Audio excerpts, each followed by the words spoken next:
Hello students, कैसे हैं आप लोग। चलिए आज स्टार्ट करते हैं क्लास 7 साइंस का एक new chapter number 5 and the chapter is acid base and salt.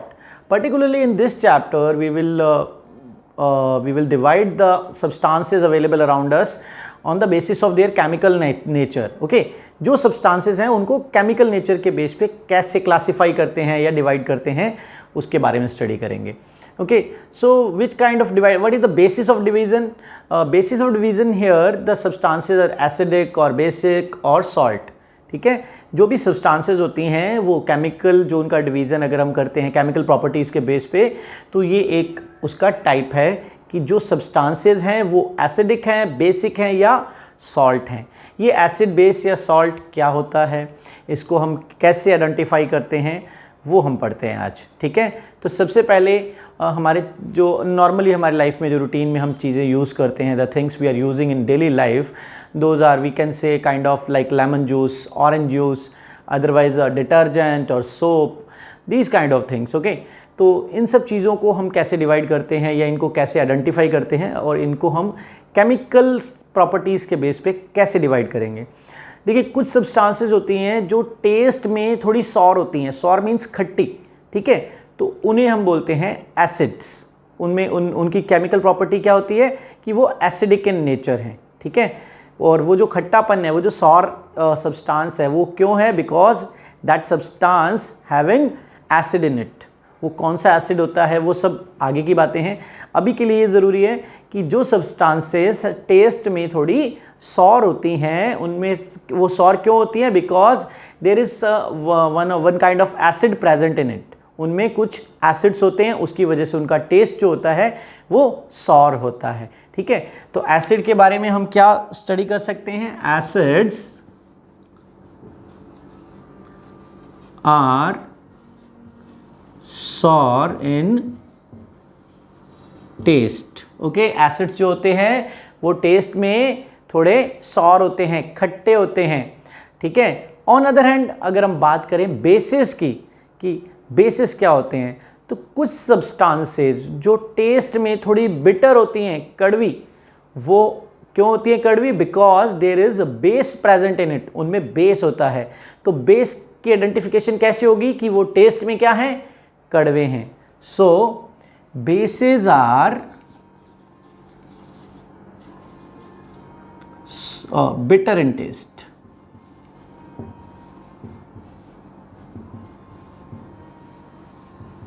Okay, तो ये हो गया बेसिस के बारे में. यहाँ पे एक और चीज़ मैं ऐड कर रहा हूँ. बेसिस की एक और प्रॉपर्टी होती है जिससे हम उनको आइडेंटिफाई कर सकते हैं. दैट इज बेसिस आर सोपी in nature.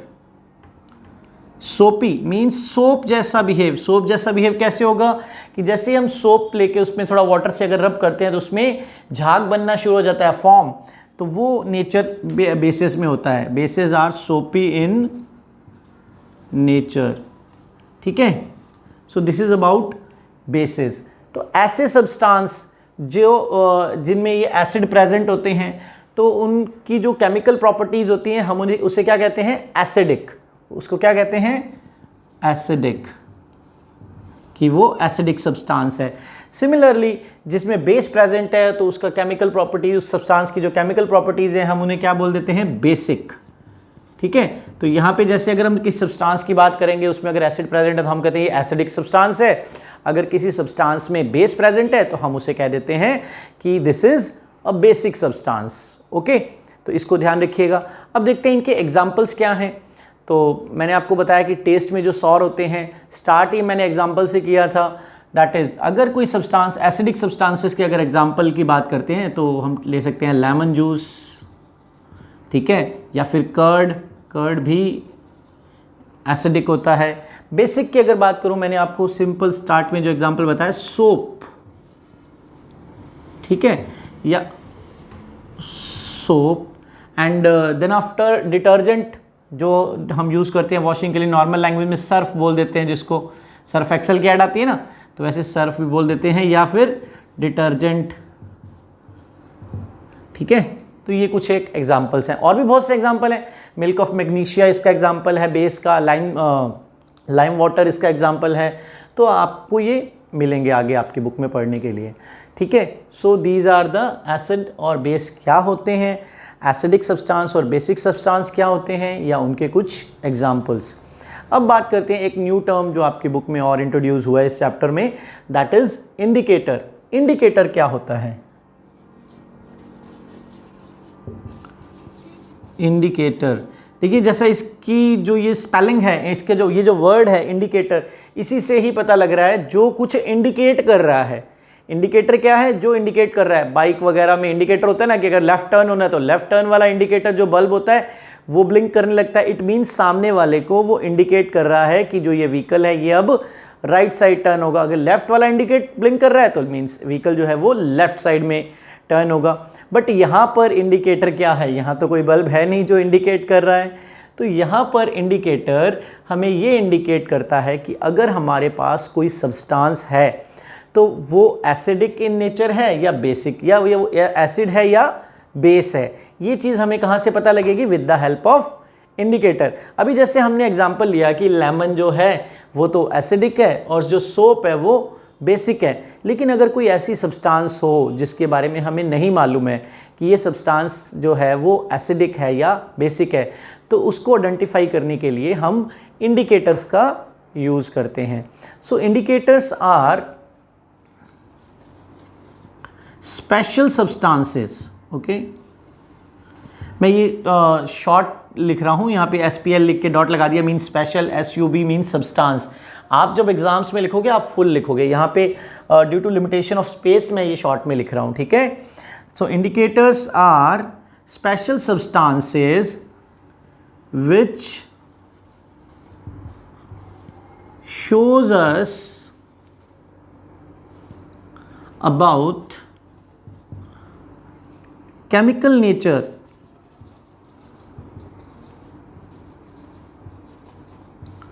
of any given substance।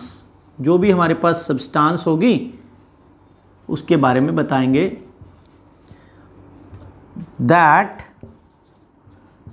the substance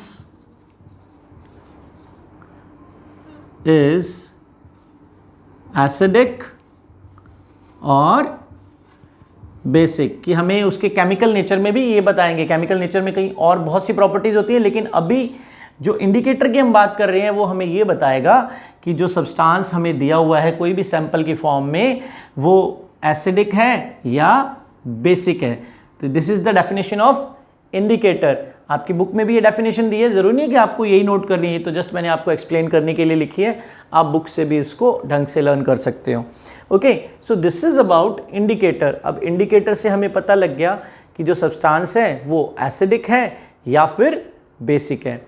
अब इंडिकेटर के भी कुछ टाइप्स होते हैं, हमें वो भी पता होने चाहिए। इंडिकेटर के जो टाइप हैं, टाइप्स या एग्जाम्पल जो भी आप इसको कहें, that is types. Number 1 litmus paper, ये भी एक इंडिकेटर है। नंबर 2 हम ले लेते हैं टर्मरिक, हल्दी जो हमारे घर में अवेलेबल होती है, किचन में हम यूज़ करते हैं, उसको भी हम एज एन इंडिकेटर यूज़ कर सकते हैं। Number 3 China rose. China rose एक फ्लावर है, इसका जो लोकल नेम वो हम कहते हैं गुड़हल, ठीक है। चाइना रोज़ अवेलेबल हो जाता है बेटा, ये भी नॉर्मल गार्डन्स में काफ़ी जगह पे अवेलेबल होता है। इसको भी इंडिकेटर की तरह यूज़ कर सकते हैं। इसको इंडिकेटर की तरह कैसे यूज़ करते हैं कि इसका जो अब्स्ट्रैक्ट है उसको यूज़ करते हैं, ठीक है। फ्लावर का मतलब ये है कि इसमें से जो इसको juice sort of, abstract mean जो इसका जूस सॉर्ट ऑफ हम इसमें से एक्सट्रैक्ट करेंगे उसको यूज़ किया जाता है एज एन इंडिकेटर, ठीक है। एंड देन आफ्टर एक शायद आपकी बुक में और दिया हुआ है, आई थिंक नेफ्थलीन है, ठीक है, नेफ्थलीन और दिया हुआ है आपकी बुक में।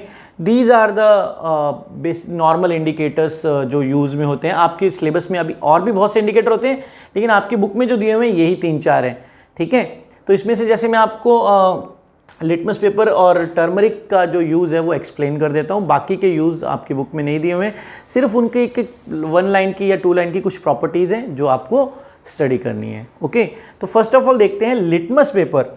ये लिटमस पेपर को आप पहले ओनली ये देखिए कि लिटमस क्या होता है। ओके, हमने प्रीवियस जो हमने सेकंड चैप्टर शायद किया था, जब उसमें या फर्स्ट चैप्टर में मैंने आपको लाइकेंस के बारे में बताया था, ठीक है, वो सैप्रोट्रॉफ और वो सब बताया था वहाँ पर, ठीक है। जिन बच्चों को नहीं याद वो एक बार उस चीज़ को रिकॉल करें, उस चैप्टर में जाके, फर्स्ट चैप्टर के लास्ट में होगा या सेकंड चैप्टर में, आई थिंक फर्स्ट में ही होगा।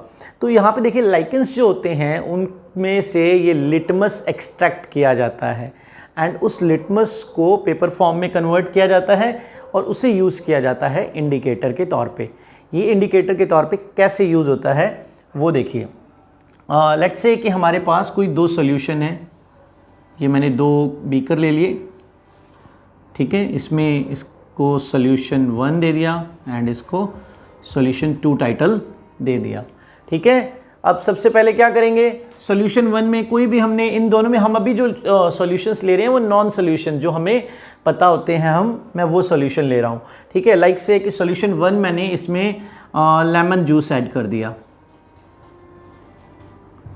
ठीक है, इसमें मैंने क्या ऐड किया, लेमन जूस, और इसमें मैंने थोड़ा सा सोपी सॉल्यूशन, सोपी मीन्स जो सर्फ वगैरह अवेलेबल है, कोई 1/2 स्पून हमने सर्फ का ले लिया, डिटर्जेंट का, एंड उसमें 2-3 स्पून वाटर जो है वो डिज़ोल्व कर दिया, तो एक सोपी सॉल्यूशन बन गया। वो मैंने यहाँ पे ले लिया, जो मेरे पास ये बीकर 2 है या जो सॉल्यूशन 2, ठीक है, सोपी सॉल्यूशन। अब मैंने ये 2 सैंपल ले लिए। ये नॉन क्यों लिए वो भी बताता हूँ कि लेट्स से कि अगर कोई ऐसे सब्सटेंस जो हमें पता ही नहीं है कि एसिडिक है या बेसिक है, तो हमें इनकी प्रॉपर्टीज़ का नहीं पता लगेगा ना इंडिकेटर का, दैट्स वाई। अब देखिए, जो लिटमस पेपर हमारे पास अवेलेबल होते हैं वो 2 टाइप के लिटमस पेपर अवेलेबल होते हैं। One is red litmus paper and other is blue litmus paper, ठीक है। ये छोटी छोटी स्ट्रिप्स की फॉर्म में मिल जाते हैं, कोई बड़े पेज में मिल जाते हैं, बड़े नॉर्मल से पेपर के जैसे पेपर होते हैं, सिर्फ इनका कलर रेड और ब्लू होता है, ठीक है। स्कूल में अवेलेबल्स होते हैं, अभी आपके पास हो सकता है कि घर पे ये अवेलेबल नहीं हो, तो जब स्कूल ओपन होंगे तब आप देख सकते हो, ये इजीली अवेलेबल होते हैं, कोई इसमें बहुत बड़ी कोई ऐसी साइंटिफिक चीज़ नहीं है जो अवेलेबल नहीं हो। तो इसको यूज़ कैसे करते हैं, देखिए रेड लिटमस पेपर जो है, हम दोनों पेपर्स की छोटी छोटी स्ट्रिप्स लेते हैं, फिर 1 बाय 1 इनको इसमें डिप करते हैं, लेमन जूस में और सोपी सॉल्यूशन में। तो देखिए, जब मैं रेड लिटमस पेपर को यूज़ करता हूँ, रेड को जब मैं एसिड में ये इसमें डिप करूँगा, रेड लिटमस पेपर को जब मैं एसिड के अंदर डिप करूँगा पहले, फिर उसके बाद मैं ब्लू लिटमस पेपर को भी इसमें डिप करूँगा, ठीक है। तो देखिए, जब मैं रेड लिटमस पेपर को इस लेमन जूस के अंदर डिप करता हूँ तो इसके कलर में कोई चेंज नहीं आता, लेकिन जब मैं ब्लू लिटमस पेपर को इस लेमन जूस के अंदर थोड़ा डिप करता हूँ, स्ट्रिप को, जो पेपर स्ट्रिप मैंने लिया हुआ है उसको थोड़ा सा डिप करूँगा, तो जितना पार्ट इस जूस के अंदर डिप होगा वो ब्लू लिटमस जो है वो कन्वर्ट हो जाएगा रेड कलर में, ठीक है। ये जो ब्लू लिटमस पेपर है ये कन्वर्ट हो जाएगा किसमें, रेड में। सो दैट एंटायर थिंग हमें इससे ये पता चलता है, एक्सप्लेन अस, कि जो ब्लू लिटमस पेपर होता है वो एसिड सॉल्यूशन, एसिडिक सॉल्यूशन के अंदर रेड में कन्वर्ट हो जाता है, ठीक है। ब्लू लिटमस कन्वर्ट्स या टर्न्स टू रेड, जैसे भी आपको कन्वीनियंट हो लिख सकते हो, turns to red in acid, ठीक है। एंड ऑन अदर हैंड, जब ये दोनों लिटमस पेपर मैं इस सोपी सॉल्यूशन में इनकी जो स्ट्रिप्स हैं जब डिप करूंगा, तो ब्लू लिटमस पेपर में कोई चेंज नहीं आएगा, बट जो रेड लिटमस पेपर है वो टर्न हो जाएगा ब्लू के अंदर, ठीक है। तो यहां पे क्या हो रहा है, red litmus turn blue in basic solution, ठीक है, in basic solution. So this is about litmus paper, कि हम लिटमस पेपर से कैसे आइडेंटिफाई करते हैं कि जो सॉल्यूशन है वो हमारे पास एसिडिक है या बेसिक है, ठीक है। ये तो हो गया लिटमस पेपर के बारे में। अब देखिए, टर्मरिक सॉल्यूशन को मैं कैसे इंडिकेटर की तरह यूज़ कर सकता हूँ, कैसे हम उसको यूज़ कर सकते हैं। ईजिली घर पे 3 बाउल ले लीजिए, एक में थोड़ा सा लेमन जूस ले लीजिए, एक में जो मैंने आपको सोपी सोल्यूशन बताया कि 2 स्पून ऑफ वाटर और हाफ स्पून ऑफ डिटर्जेंट उसमें डाल के उसको सोल्यूशन बना लीजिए। 2 बाउल यूज हो गए, एक में क्या लिया लेमन जूस, दूसरे में क्या लिया सोपी सोल्यूशन। एक थर्ड बाउल के अंदर आपको हाफ स्पून या 1/4 स्पून ऑफ टर्मरिक हल्दी डाल लेनी है और उस 2 स्पून या 1.5 स्पून उसके अंदर वाटर ऐड करके उसका थोड़ा सा पेस्ट बना लेना है, हल्दी का पेस्ट बना लेना है, टर्मरिक पेस्ट। अब टर्मरिक कौन से कलर की होती है? टर्मरिक होती है येलो कलर की। टर्मरिक इंडिकेटर की एक खास बात होती है कि वो बेसिक सोल्यूशन का, या जब वो बेस के साथ रिएक्ट करता है तो उसका कलर जो होता है वो कन्वर्ट हो जाता है रेड में, ठीक है। टर्मरिक जब हम बेस के साथ रिएक्ट करवाते हैं then it turns to red. तो यहाँ पे क्या होगा, जो मैंने आपको थर्ड बाउल में जो टर्मरिक का जो एक पेस्ट फॉर्म आपने बनाया है उसमें क्या करना है, 1 स्पून में थोड़ा सा वो टर्मरिक लेना है, टर्मरिक पेस्ट लेना है और यहाँ से ये जो सोपी सोल्यूशन है यहाँ से 2-3 ड्रॉप उसके ऊपर डालेंगे। वी विल सी कि इट टर्न्स टू रेड। तो इससे हमें ये पता लगेगा कि जो सोल्यूशन, अगर कोई टर्मरिक का पेस्ट है उसके ऊपर अगर किसी सोल्यूशन की ड्रॉप्स डालते हैं और वो रेड में कन्वर्ट हो जाता है, इट मीन्स जो सोल्यूशन जो हम चेक करना चाह रहे हैं वो जो सब्सटेंस है वो बेसिक इन नेचर है, ठीक है। ऑन द सेम वे अगर हम उसके ऊपर जो टर्मरिक पेस्ट है वो लेके उसके ऊपर हम अगर एसिड डालते हैं तो उसमें कोई चेंज नहीं आता, ठीक है। तो इस तरीके से हम यहाँ पे ये चेक करते हैं कि जो सब्सटेंसेस हैं वो एसिडिक है या बेसिक है with the help of turmeric indicator, ठीक है। मैंने आपको 2 इंडिकेटर्स का यूज़ बताया है। नेक्स्ट जो 2 मैंने यहाँ पे लिखवाए हुए हैं चाइना रोज़ और नेफ्थलीन के बारे में, ये आप अपनी बुक से खुद रीड करोगे, हार्डली 1 लाइन है दोनों की, ठीक है। तो वो ज़रूर रीड करनी है। एक और इम्पॉर्टेंट बात जो मैं आपको बताना बीच में शायद कहीं मिस हो गया, जहाँ पे ये चैप्टर आप स्टार्ट करोगे जस्ट 2nd पेज पे एक टेबल दिया हुआ है where the acids found in करके। उस टेबल में कुछ इस तरीके की इन्फो है, आई थिंक अगर ये विजिबल हुआ तो, कि उसमें कुछ 2 कॉलम बने हुए हैं। एक साइड में कुछ डेली यूज़ में आने वाली चीज़ों के बारे में लिखा हुआ है, the daily routine things like curd, lemon juice, tomato, ये सब चीज़ें, और उन सब चीज़ों में कौन कौन से एसिड्स प्रेजेंट होते हैं, लैक्टिक एसिड, साइट्रिक एसिड, ये सब चीज़ें हमें बताई हुई हैं, ठीक है, या टार्ट्रिक एसिड। एंड उसी के नीचे फिर कुछ बेसिस के बारे में भी दिया हुआ है कि लाइम वाटर में कौन सा बेस है, मिल्क ऑफ मैग्नीशिया में कौन सा बेस है। ये सब जो एसिड और बेसिस का एक टैबुलर फॉर्म दिया हुआ है वो आपको ज़रूर लर्न करना है। Most important table in this chapter, ठीक है। एक और बात, ये जो चैप्टर है ये आपको बहुत अच्छे से स्टडी करना है, ये आपको क्लास 10th तक काम आएगा। वेरी इंपॉर्टेंट चैप्टर, इसको समझिए, ये आगे की साइंस के लिए आपका एक बेस स्ट्रॉन्ग करेगा। ओके, मिलते हैं नेक्स्ट वीडियो में। This is part 1 of this chapter. अभी नेक्स्ट पार्ट 2 भी देखिएगा। Then bye.